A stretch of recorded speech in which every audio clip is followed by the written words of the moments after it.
Hello all, this is Jedi Crow with another haul video for the week of August 10th, 2023. First off, I want to apologize for the ceiling fan in the background if you hear it. Fortunately, the AC in the house is on the fritz. We got a solution coming tomorrow, but in the meantime, my man cave or geek room is on the second floor of the house. It's really hot up here, so I had to put the ceiling fan on full blast.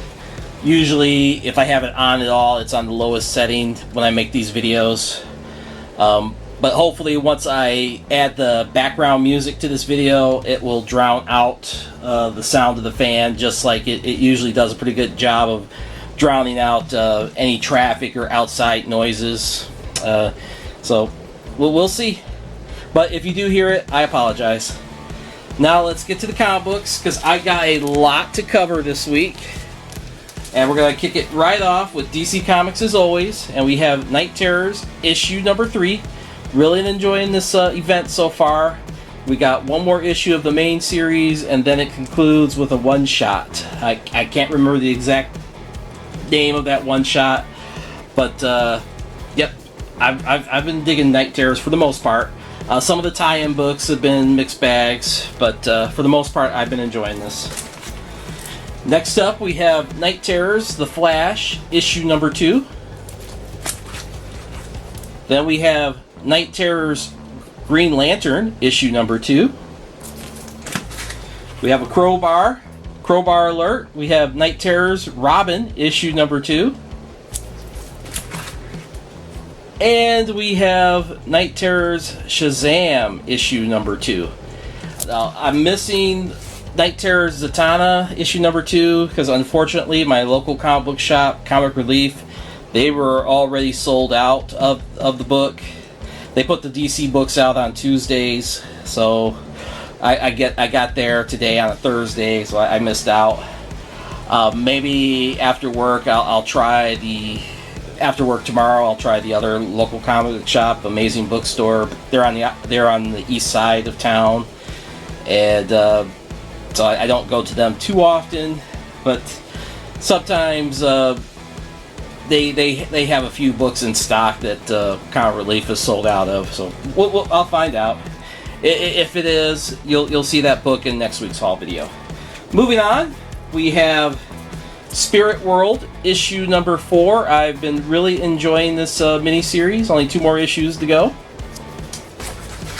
And then we have WildC.A.T.s, issue number 10. The Bat and the Cats. Okay.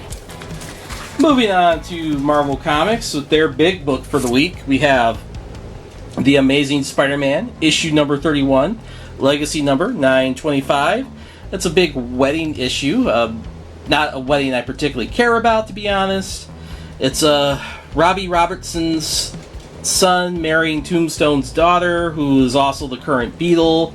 Of course, the Beetle I know, Abe Jenkins, has been Mach 1 of the Thunderbolts for a couple decades now. But yeah,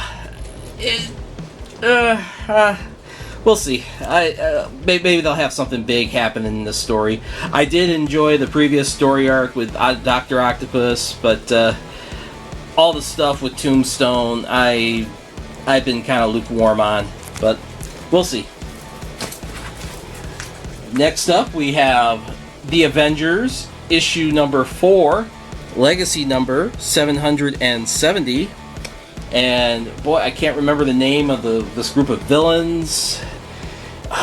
They come from a spaceship called the Lost City, and they got some weird powers and names. They feel the names sound like something that Jonathan Hickman would come up with, like, you know, Thanos' Dark Order. But there's a city planner, I believe, who basically can reshape entire cities. You have the Dead, which he raises army of zombies or whatever. There's a couple of others. One that looks like an evil Jocasta, but it was a fine previous issue. We'll see where this goes, but so far it's been okay.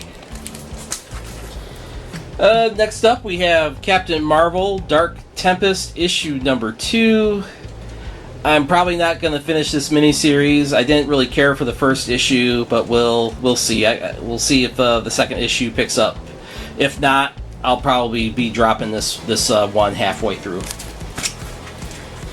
Then we have Guardians of the Galaxy issue number 5, Legacy number 185. We're continuing the Group Fall storyline.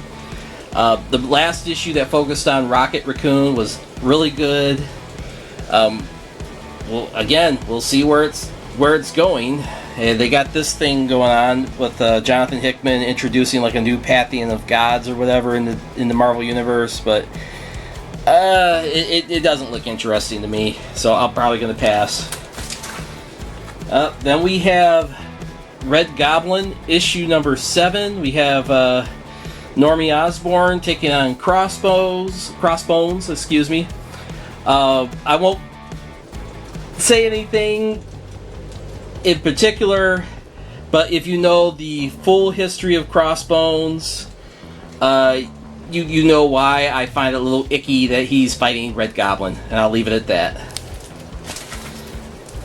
Next up, we have Spider-Man Annual number 1. This is the 2023 annual here. It's part 1 of Contest of Chaos, where Agatha Harkness has put together a tournament with the various heroes to get some kind of power or whatever. You know, it's just, again, we had something similar to this with Jason Aaron's run on Avengers, when they had all the different characters fight in a tournament to see who would become the new host of the Phoenix Force, and Echo of all people ended up winning it. But we'll see. I mean, it's spun off of the Scarlet Witch Annual. I enjoyed that story. I'm enjoying the Scarlet Witch book right now, so we'll see. We'll see if this is going to be fun or not. But it is Spider-Man Annual number 1, Contest of Chaos Part 1. Moving on to AWA, a company I don't get books from too often, but when you see who's writing it, you'll see why I got this one. It's The Madness, issue number 1. I'm not fully clear on the story, to be honest, but it is the comic book return of J. Michael Straczynski. I'm glad that he's writing some comic books again. I believe next month he returns to Marvel. He's going to be the new writer for Captain America, and I'm really looking forward to that. Looks interesting with dealing with Steve Rogers' days as a Brooklyn youth. It looks interesting, and if nothing else, this cover is very striking, so we're going to check it out. This was a blind buy, but it is The Madness, issue number 1.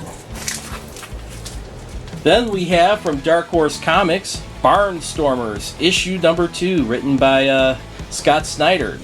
I loved the first issue of this. It takes place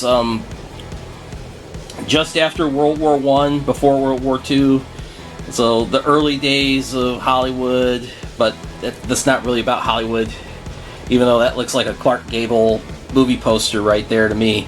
But anyway, it's about the pilots, the Barnstormers. They're like stunt pilots. They go fly from town to town doing aerial shows to make some money. Hasn't been working out too well with him. He gets with this girl through happenstance, and it's almost like a Bonnie and Clyde in the air. It was really good. So I'm looking forward to seeing how this story concludes. This is only a 2-issue mini. From Dynamite, we have Gargoyles, Dark Ages, issue number 2. The first issue was really good. This takes place in the Dark Ages, the original era where the Gargoyles come from, and it's actually before the point we saw them back then in the cartoon, because in this series, Hudson is still the leader of the clan. Goliath hasn't been promoted to leader yet. So the story is done from Hudson's point of view. And unfortunately, the late, great Ed Asner is no longer with us. But I still read Hudson's dialogue with his voice in my head, so yeah, it's been quite enjoyable for me. Next up, from Mad Cave, we have the penultimate issue with the Hunt, Kill, Repeat issue number 5. Then from Opus, we have Queens of the Lost World issue number 2. The first issue was pretty good. It's a bunch of different barbarian and sorceress women. It's kind of done Game of Thrones style in the sense that there's multiple protagonists with their own stories, and you see bits and pieces how it intersects, but it'll all come together in the end, I'm sure. So I'm looking forward to reading the second issue of this, and another great cover, by the way. Then from Titan Comics, we have Heatseeker, a Gun Honey series issue number 2. The first issue was fine, kind of like gender swapped FX, so pretty good. If you want to fake your death, she'll take care of it for you, kind of a like Human Target or something. And then from Warrant, we have Vampiress Carmilla issue number 17. It's a really good horror anthology done in the style of the classic Vampirella magazines from the 70s. So, another good one. From Whatnot Publishing, we have the North Valley Grimoire, issue number 3. And wrapping up the comic books and the haul video for this week, we have from Zenescope this mouthful of a title. It is Grimm Universe Presents Quarterly, Sleeping Beauty, the Nightmare Queen. Whew. That's a lot. So, the Sleeping Beauty gets her own solo story. I can't recall if she's had one.